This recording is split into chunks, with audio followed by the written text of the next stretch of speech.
I want to say all praises and glorification is given up to Yahweh, Bahasham, Yahweh Shai. Double honors to the elders of Great Millstone for being the men imparted with the knowledge of the sound doctrine of scriptural understanding of the Holy Bible. Out of all Hebrew Israelite camps, they have the most sound doctrine, I must admit. Also, in addition, I'm going to give props, honors, salutations, much blessings, man, to all brothers who labor in sincerity, diligence, and faith in the best of their ability and serving this truth, which again is that sound doctrine of biblical understanding and the good news gospel, which is a part of that sound doctrine. I want to go ahead and get into this testimonial on this video real quick, because there's been some stuff that's been going on lately. A lot of claims has been going on. A lot of claims has been going on from a former member of GMS. It's not my personal business to really jump in the fray, but if I can help, if there's slander that's going on, then hey, I'm gonna do my part. Just as I've been slandered by the same person who's making these slanders towards the brother that you see on this phone screen in this video right now, which is the Elder Apostle Rawchaa of GMS. Okay? Pretty much the slander is that, the elder is a freeloader, a smoocher, taking advantage of brothers. Basically, he's getting money out of brothers and all that. That he's lazy and not working, etc., etc. And brothers out there in the Menofvalor camp, Menofvalor 12 and Menofvalor 13 is their YouTube channels. Brothers put out testimonies of their own personal experiences being around the Elder Apostle. So I was out there in the New York, New Jersey areas last year around mid-August throughout the whole month of September to the first week of October. And I got a chance to meet Great Millstone main camp out there in New York, the main four elders, the elders from the level that's beneath them, the rest of the body of younger brothers in the congregation. And I actually had got, just like the brothers in Menofvalor, I got a chance to spend time with one of the main four elders, which is of course yours truly, the Elder Apostle you see on the phone screen right here, that the brother is pointing at, the Elder Apostle Rawchaa. So this is my testimonial on my experience personally of being around this elder and how he was in his personality and behavior among brothers. The elder, he was very courteous, very kind, very genuine, real down to earth and genuine. Okay? And he's pretty much a cool dude. The elder brother, he was a cool dude, man. He was real cool. I can't say anything bad about him. I didn't see anything bad among this brother when I was around him, when he was around the congregation out in Jersey. And in fact, I made the compliments that I made. I'll back it up with reasons why I say that. Why he was courteous, why he was genuine, why he was down to earth, laid back, relaxed, and all that, man. When the elder first came around, brothers, there was some minuscule controversy going on with two of the congregations out there in Jersey, which I believe is amended now because I seen the brothers fellowship with the head of the other congregation out in Jersey. So that's a beautiful thing, all to the praises and glory of the Almighty Yahweh, in the name of our big brother, the anointed, the firstborn, Yahweh Shai. And the elder was checking up on brothers to go ahead and get the scope and scoop himself to see what was really going on, you know. And pretty much when he was around brothers, he was, you know, real careful, real reserved when he was around us at first, to not, you know, put off the impression that elders among you, so you need to be tense, you need to be on high alert, be on your guard and all that, and be fake and phony. The elder came real careful and humble when he was around us, you know. He didn't want to go ahead and rub brothers the wrong way, you know, not to come off as a tyrant or disrespectful because of his rank, you know, among Israel, among brothers that appertain to the sound doctrine. So when the brother got more relaxed, you know, we got more familiar with each other as the hours progressed, that when we were spending time that afternoon all the way into the night, we were fellowshipping, we were eating and drinking, having a nice time. We went out to go grab a bite to eat. I think another night we had went to go get some lamb from the grocery store, the grocery market down the street, about like 8 minutes away. We got some lamb roasted in the oven. You know, we had a cool ass time, man. And we were going out to get stuff, you know, to go ahead to have fun, celebrating fellowship among each other, that the elder is over. We spent a time with the older brother, man. This elder brother. Brothers that offered, you know, to buy him food. I believe it was the first day, to buy him food and whatever else and all that, because, you know, the elder had brought over his own bottle of strong drink, and it was a big ass bottle, and it wasn't no cheap brand of strong drink either, man. You know, it wasn't very expensive, but it wasn't cheap as well either. You know, it was I think it was like some vodka or tequila and all that, you know. And it wasn't no $5 Colorado sangria on sale at Walgreens. But it was something, you know, to the brothers like, okay, man, hey, elder, he breaking bread. You know? He breaking bread, he ain't fake or nothing. And we offered to get stuff for the elder, you know, like to buy like the little mixers or chasers or whatever, and to buy food and other stuff. The elder was gonna come out of his own pocket to buy it several times, to buy his own food. But brothers basically had to MMA contest with the elder.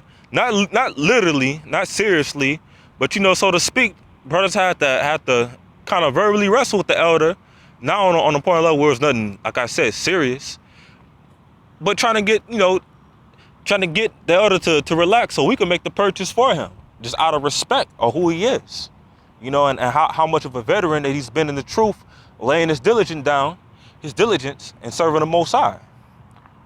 Obviously just being respectful. But he declined, and brother went ahead and did it anyway, you know, just went ahead and just paid for it without even giving him a chance to go to the register to do it, out of respect. And there was other times when the elder actually went ahead and he bought stuff himself without giving brothers a chance to go and pay for it. Then bro no, it's good, it's all right, you gotta do all that, man. So that's why I said the elder is genuine, and how he was in this personality among us. He wasn't being fake, he was being himself, you know. The same way that you see in the videos when he be on fire teaching, man, teaching rough and all that, he was that right there, but he was still at the same time even more so brotherly, because he was among brothers, you know. And like we going to war right now, when we having fun, fellowship among each other, chopping it up and all that.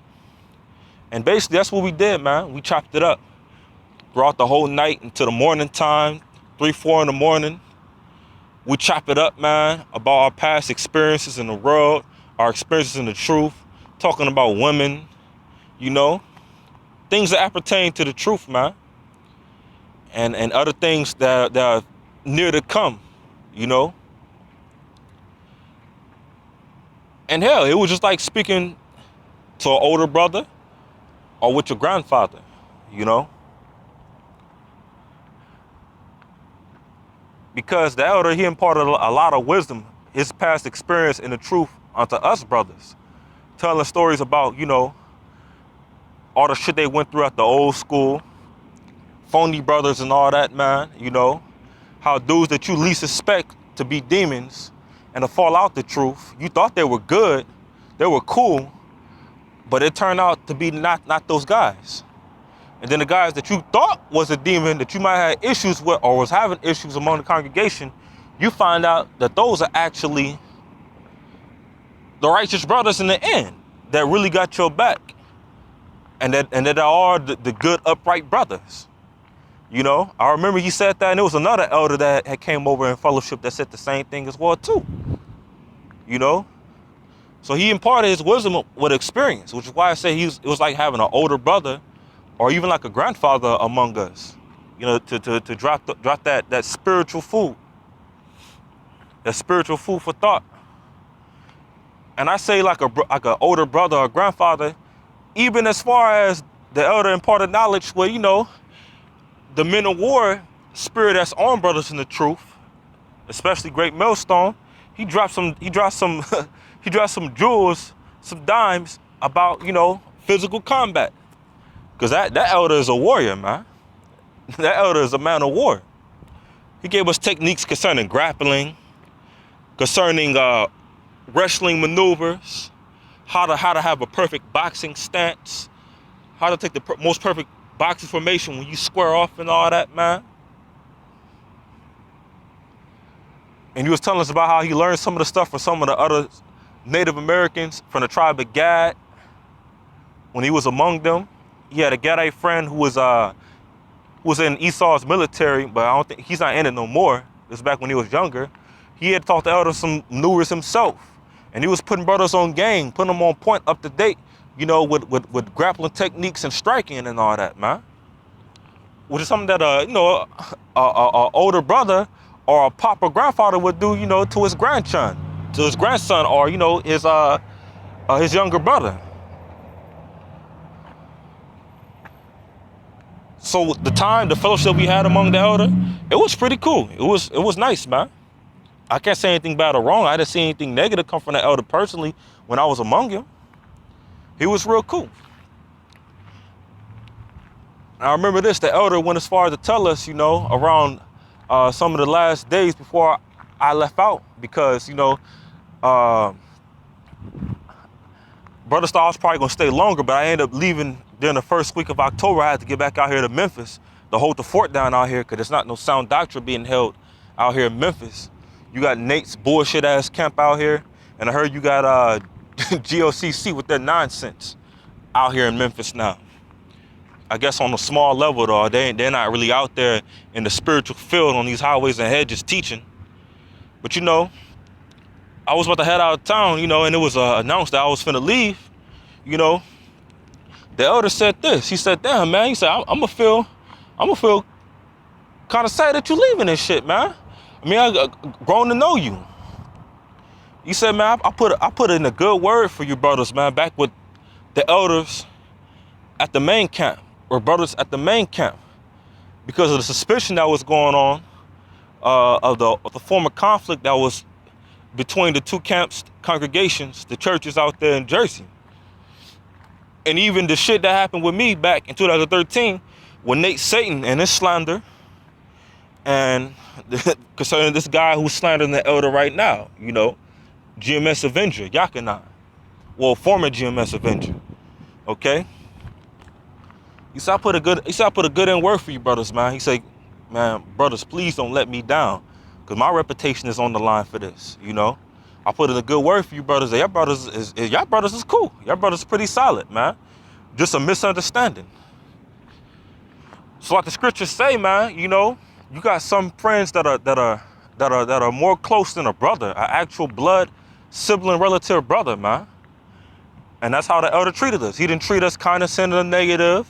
He didn't come over as a tyrant. Like I said, he was cool, he was relaxed, he was mellow, he was down to earth, he was considerate, and we had a good time. And like the other brother said, man, we had to damn near try to force the elder to society himself so we could buy stuff for him, food or whatever, man. If he needed something, we let him know. If you need it, we'll get it for you. Don't even worry about it, man. You're a veteran in this truth. And he would say, nah, I'm good. Y'all ain't got to worry about that, man. Whether he handled it himself or brothers just went ahead and handled it before he could handle it. That's how it was. And that's genuine right there. To me personally, there was no fake shit going on, man. Wasn't no freeloading or none of that. And you know, another thing too, like I said, with the elder teaching us those combat methods You know, the elder, he was only over there for 2 days, and you can't really count it as 2 whole days. He came on one day around an afternoon. That's not even a whole complete day. And he left the next day, you know, like in the morning time, getting close to afternoon. So that's not even really 2 whole days. The reason why was because he was going to the gym and also hook up with another elder apostle because they do boxing together, boxing training. So that explains why the elder, you know, the elder has lost a whole lot of weight. Why he's got slimmer and all that. The brother out there in GMS Ancient of Days, I believe, if I word the channel correctly, is GMS Behold I Cometh. The brother Micah Allah, he said when he went to the gym, the elder had and him had went up there, and the elder had paid his way for that brother, which paying for one day at the gym is not cheap, man. They make it very expensive, so you actually join the gym. So I know it's not cheap to make a purchase for one day, and that's another sign of courteousness from the elder as well too, man. You know, giving back. Brothers put in, then the brother dish back, another brother dishes back. That's breaking bread right there. That's what you call not being fake, and the damn freeloader and the smoocher, man. Okay. And brother saw that video. The brother Micah Allah said that the elder ran about like 5 miles on a treadmill and was still ready to go for more after that. Was able to do more. So that explains why the elder, he lost a whole lot of weight, man. You know, to be more healthier and concerned over health complications. To not have to deal with no damn infirmities, man. As you go older and have weight on, you will want to go ahead and lose weight off. So that's why the elder looks like he has more or less weight on him. Not as much as he used to. Not because no goddamn harlot gave the elder a fucking STD, AIDS, or HIV or whatever, man. That's just more bullshit and slander. I mean, it would be common sense that a person, if they start to look more healthier and they talk about in videos that they're physically active and they box, you know, they have a spirit of man of war on them, you would think they would have lost weight. Not because they got some goddamn STD, man. So that's another thing. He didn't spend all the time with brothers and all that. If he spent more time with brothers than just 2 days, then more likely probably mean he's out of state because he's with them for a good set of days.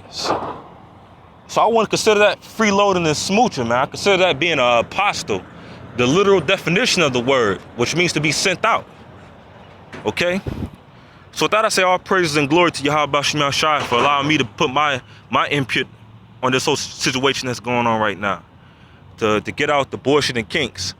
If a brother was respectful to me, I'm gonna be brother and do the thing likewise back unto that brother. All right, so hey, I say shalom.